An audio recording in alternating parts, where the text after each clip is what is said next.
So I'm here with Stefan. Maybe Stefan, if you want to say a couple of words about you. I'm Stefan, K15t. Kleineikenscheidt is actually my last name, and that's my company, and I'm the co-founder and the CEO. Okay. I'm happy to be here. Yeah, thanks for joining me. As you can see, it's still being built up for the Team 23, so if it's a little bit background noise, we'll have to do with that. Yeah. But what was actually K15t like in 2013 when we got started? So we started a little bit earlier. Depending on how you count, in 2009 we started like part-time. I and my co-founder were still like working, or my co-founder was doing his thesis. And in 2013 we already like almost broke even. We could see that the app business would work out, but at the time we were also like consultants. We were also solution partners, so that was making the money at the time. Okay. And in 2014 we actually broke even. So that was the situation back then. It sounds like it was a pretty exciting time there. Yeah. So how many people was it then, roughly? Probably like 12. 12? Wow, Yeah, it's already like, quite a sizable. Yeah, I mean, we did a lot of consulting work for different companies to pay for the bills. And we only had we were just about to start to like separate the app teams and the consulting team. Okay. Yeah. Do you actually remember how we met? I mean, I'm honest, I didn't remember, but I certainly knew it was definitely already in San Diego where you made quite an impression on me, but... These are really difficult questions. Well, yeah, we're not known for being easy. I really don't know either. I know you left a big impression on me in 2019, but we knew each other a long time before that. That I know for sure. In 2019, we were like in this, meeting room where there were no windows, but a fish tank instead of a window with sharks behind it. And you were like fiercely discussing with Atlassians and like making your point and so on. And that I can remember really, really well. Okay. Yeah. Thanks for that. I mean, obviously throughout the journey, I think we all learned a lot about being an entrepreneur, running a company, going from very small to some medium size. What was that for you, and what are maybe some of the biggest learnings or things? Biggest learnings? Or like quotes, like one is probably trial and error. I think we really made I made every single mistake I could make along the way. That's one thing. And then on the other hand, it's in German, it's einfach mal machen, könnte gut werden. And it's just like about doing things and just trying it out, yeah. That's like probably my biggest learning. Okay. How did you feel about the journey of running your company? I'm becoming more and more proud. I'm very self-critical usually, and my colleagues know. It's like they were poking everyone, hey, we can do better than this and so on. But I'm actually also really tough on me. And only over the last couple years, actually, like during the pandemic, I kind of found out that we actually had achieved quite a bit. And that we can be really proud of that. That's what I really like about the ecosystem. It's I think a lot of, especially the people who started in the same area where we started, it's a lot of like-minded, similar stories, how they got into the business. Yeah. And that's really cool because it's more like people you would meet for beer rather than just partners or other things. Yeah, definitely. So what do you find, or what do you find so unique about being a marketplace partner in the ecosystem? Well, I mean, I think it's two things. Like one what you said, but like obviously it's like the business, right? Yeah. It's a business side of things. It's a great opportunity. The marketplace is like really a place where you can build a business on, and I'm really grateful that Scott and Mike created this ecosystem and all Atlassians, right? And the other thing is that like all the people in the ecosystem are mostly friendly, a few exceptions, but by far almost everyone is like really friendly. It's great to hang out with beers or other drinks, and that's a great thing about the marketplace, I think. I didn't have alcohol yesterday. I'm really proud of myself. I mean, you already cut to it a little bit, but when was the point where you really realized, oh, this is going to be a business and this might actually be sustainable or part of my future, what I'm going to do? I mean, must have been like in 2009 when I quitted my job at my previous company. When I was working at Bosch, and in Stuttgart, when you work for Bosch, that's a thing. You never quit there usually. But I really, brave decision. I really knew I had to do it to get out of there and like do my own thing. And then obviously in 2014 when we broke even with the apps, that was when I like felt confident and really knew that this could become bigger, I guess. I mean, if you look at K15t and the products you have today, there's obviously a lot of weight behind Confluence. Yeah. When a lot of other marketplace vendors, they start with Jira and are mostly focused on Jira or very heavyweight or somewhat distributed. You're very specialized on Confluence. Was that a conscious decision, or was it where the ideas were flowing? How did you come to that? Yeah, it was like kind of natural because like my inner drive is like to share information. I really like sharing information with other people, and I think it's also like part of our like belief as a company that if you share your information and your knowledge, you can contribute to make the world a better place. And that's what we truly believe, and that's why we build apps for Confluence, because teams can manage all their content in Confluence really, really well. To some part also in Jira, but with our apps you can kind of like then share this information with your teams, with your customers, with your users, so that they can understand your product or what you do for them better. That's the idea behind K15t, and then Backbone is the only Jira app we have.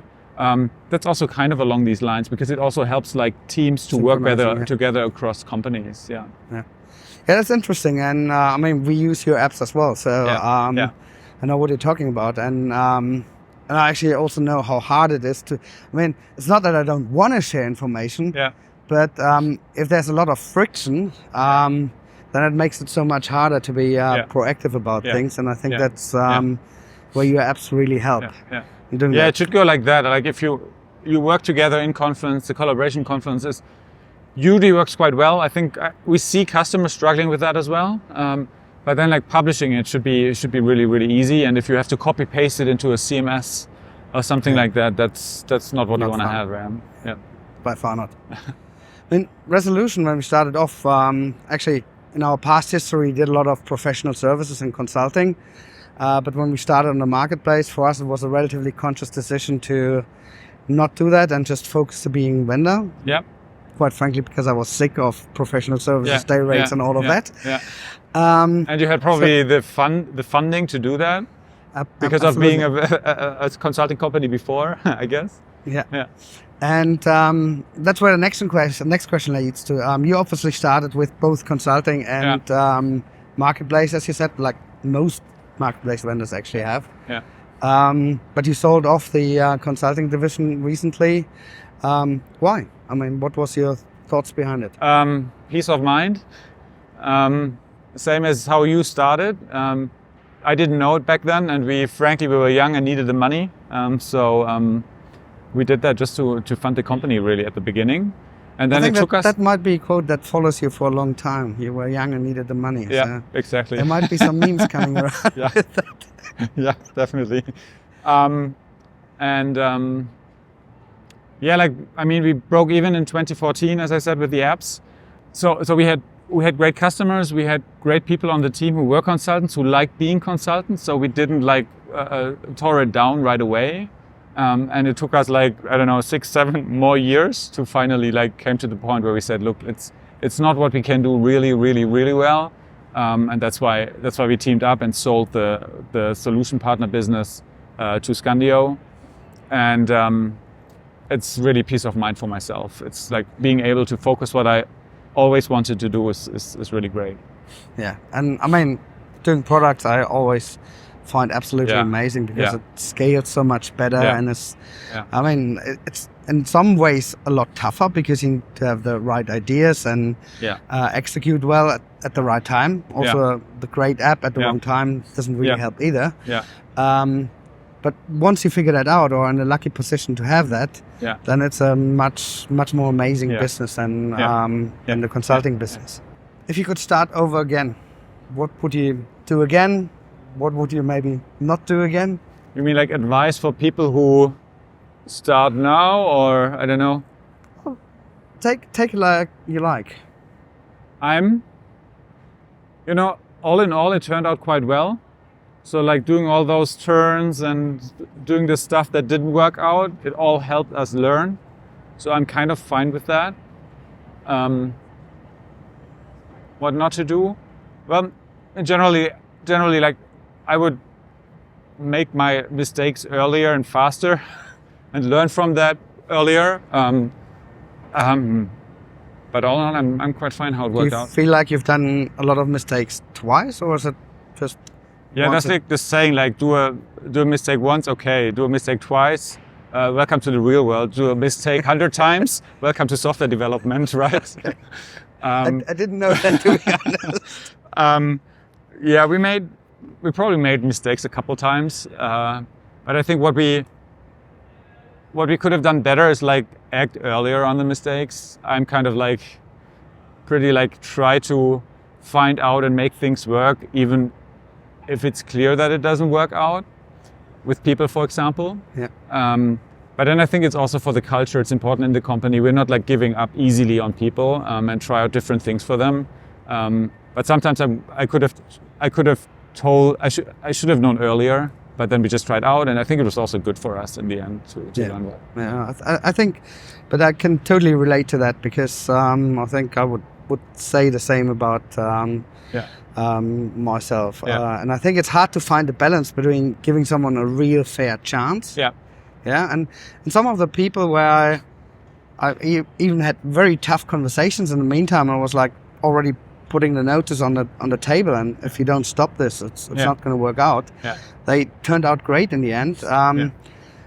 Finding that balance between giving them a real fair chance, but also calling it quits at some point to realize it's not going to work out, because that's at least my learning of it is if you don't do that, then you're not giving them any chance anymore. You see everything in a bad light. You don't treat them as fairly anymore, and it's just going downhill from there. So finding exactly that cutoff point, I also find very hard. It's probably not. There's no one right point. You always have to make a call some point. I think for us, it also has worked out actually. Like we had people who were like, oh gosh, this person's just not doing what they're supposed to do while we've hired them, and then we found something else what they could do really, really well. Yeah, and really amazing stories at our company. And at the same time, we also had people like it just didn't work out. Yeah. So, yeah. But that example is, I think, a brilliant one, because I find too often people are ultimately categorized in good or bad. Yeah. But I think we all have to realize they're coming here to do a job. Yeah. They might be great people, but they might be just wrong for the job. And if we don't have any other then that's where we separate. But sometimes giving them something that challenges them, where they're enthusiastic and passionate about and do a great job is something where you can build amazing teams and be really incredible about. Yeah. And I actually found out, maybe to add that one thing, is that like when it didn't work out, it was actually that we didn't have the leadership for those people in their positions. Like usually like junior people who didn't have anyone they can look up to and learn from and so on. That was like always this dilemma where we had to make the cut at some point. And the other thing is like how to find out what people can do really, really well. We started introducing self-organized team in 2017. I'm not sure if we talked about that. I heard about it. And so we have like teams, and they organize themselves. They have to find out who's doing what. We also don't define roles. We call it area of responsibility, so that they know what kind of responsibilities they have to cover in the team and what kind of makes sense. But it's really happening that it's kind of like a fluid style, that people can change their roles a little bit. And it works pretty well. And the teams do it a little bit differently. Each team is like, you always have to know like who's taking over this part and that part and so on. But all in all, it works quite well. Okay, that's interesting. Yeah. How did you come up with that idea? Or got to that point? So the actual, I mean, I met a guy at like some networking dinner who introduced self-organized teams in an old company, like a 100-year-old company close to Stuttgart, who are building like saws, not chainsaws, but like the Bandsägen. I don't know what it's called in English. They had like, he was hired to introduce a new project management process, because they won a new project. The project was like twice the annual revenue, huge project, and they knew if that project got wrong, they would have had to shut down the company. And then he had like written this whole handbook and everything. He had done this in different companies before, and then the week before he was invited to, or he went to another company who also did self-organized teams. He saw that and he said to his bosses, "Look, let's do it. Let's try to do it this way." And to introduce that, and huge success story there. They done it. They did it for like 10 years or so, that inspired me. I read books about it. Reinventing Organizations is a book by Frederic Laloux. I haven't read it, but I've heard about it. It's pretty inspiring to see like how this can work. And the basic idea is that what Frederic Laloux says is like that these new style of organizations, they not consider themselves as machines where the CEO is like pulling levers and pushing buttons and so on, but more of a living organism. And that's how you should think about it, where like you say, like, okay, everyone is like trying to find out, we're trying to do this and that, and it's more like, fluid is probably the right word for it. Mm-hmm. Yeah. Interesting. Yeah. So if you think back about all the events where we've been, all the crazy things, is there anything that sticks out? Any memories? What was the best Atlassian event and why? I mean, many. Yes. Some parts I also don't want to talk about here on camera. I wouldn't know like what you're talking about stories with founders of other companies, also like the big one here. But I mean, I think the most important one for me was really like 2009 Atlas Camp in Half Moon Bay. I was still working for Bosch. Bosch has sent me over to hand over some stuff because I had already quit it. Okay.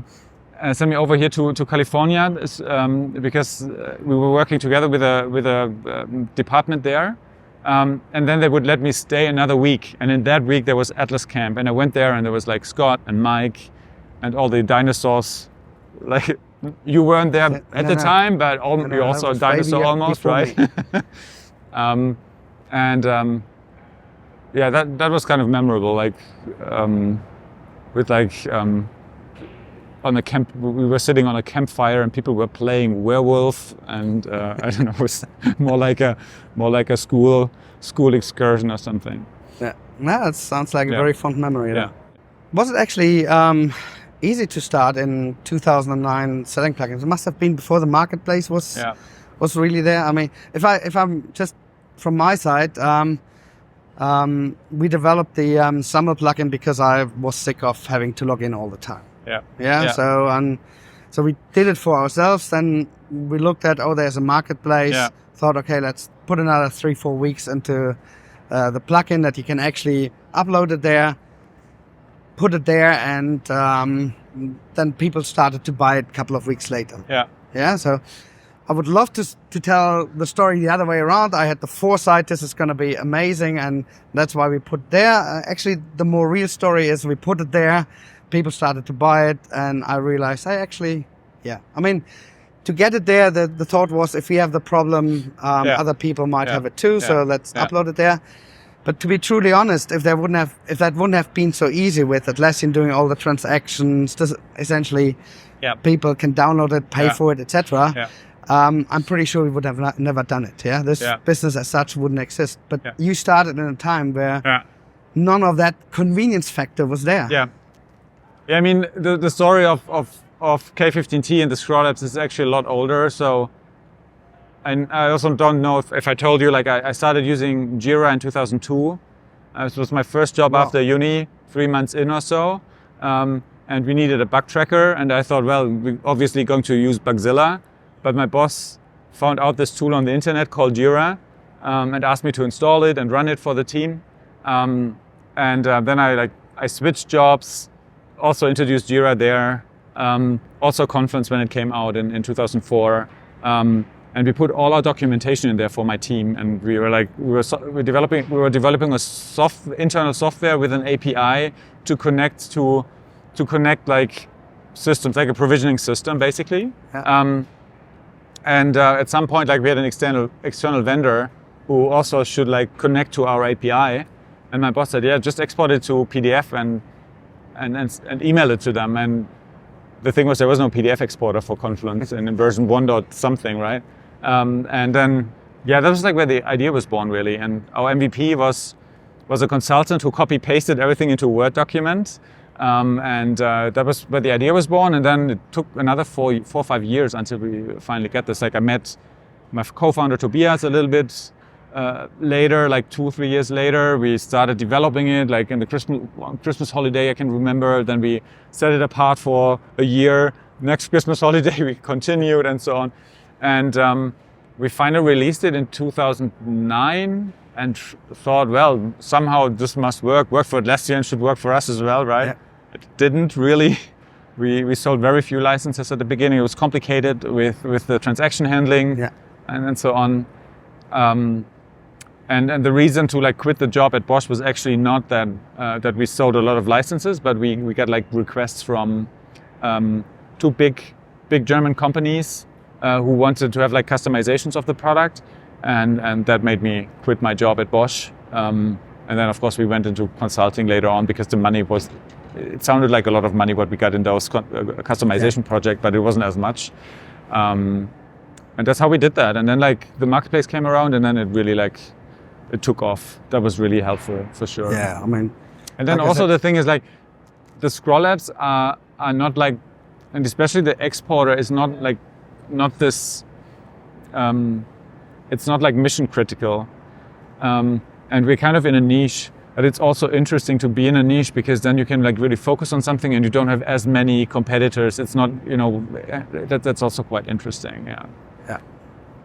Other story about like bumpy starts and so on is like when we released it beginning of 2009. This was when like the first like proper PDF export that was built into Confluence was released. Yeah. Just like at about the same time. And so we knew we had to do it somehow better, and obviously it worked out. And it's also the thing that Atlassian is not really investing a lot of money into PDF export, because it's not the core use case for Confluence users, right? No, but I mean that's what we obviously see a lot is that they solve some use cases on a very basic thing that it's good for a lot of people, but anyone who needs a little bit more, that's where ultimately our apps come in. I mean, Single Sign On is the same thing. There's actually not just basic, but decent stuff in data center nowadays. But the larger the institution gets, the more they actually need customizations, more IDPs, those kind of thing. And that's really where we find our customers. So how do you think the relationship with Atlassian has changed? I mean, they've grown from very little. I mean, when I started, it was still sort of doable to have a relationship with most of the important people that you were dealing with. Nowadays, that's with 10,000 people, that's much harder. How do you think that relationship has changed? I think it's interesting. You have to navigate Atlassian and have to know how to do things. And you have like this official ways with like, they have now technical partner managers and stuff like that, and this works. I think it works quite well given the size of organization. They're really committed to help, but then sometimes you have like, it's like really handy to have like those old connections. Not that I'm like calling Mike every second week or so, more not at all actually, but they're like some long-term Atlassians who still like who like you can talk to about like, like if you have a new product idea, you can like ask them, hey, look, this is our idea. What do you think? And then you get like at least like, oh, we're not planning this in the next 24 months. And then you kind of know, okay, it makes sense to invest a bit more time into it. True. I mean, I feel exactly the same. I think you can, even if someone is new as a vendor, they can probably achieve a lot with what is around. But sometimes those connections that you build over some cocktails, beers or so, you can do without them, but they can give you a lot more substance or verification on is that something worth doing or helping you to accelerate things. If you wouldn't have a business today, would you start in the Atlassian ecosystem? I think it's still a good place to be. I don't know of any like other good ecosystems where you can monetize your products as well as in the Atlassian ecosystem. I think it's just everything is a lot more professional now. Like, I mean, when we started, like one thing where we always stood out a bit was like design and of the UIs and of our marketing material and so on.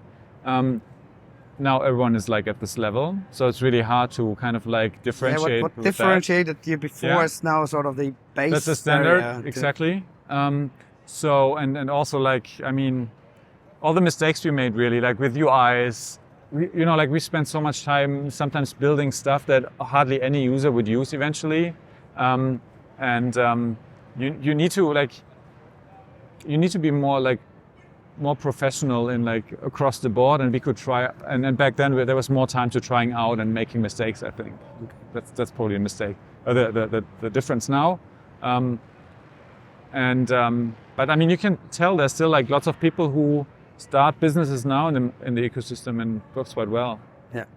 I mean, I totally agree with you. It's I think it's doable, but you need to be much better now. I mean, well, it's hard to say. I mean, it's easier to be better because you have a lot more tool sets and things. So stuff we had developed from scratch before, as an NPM module, and you're done with it.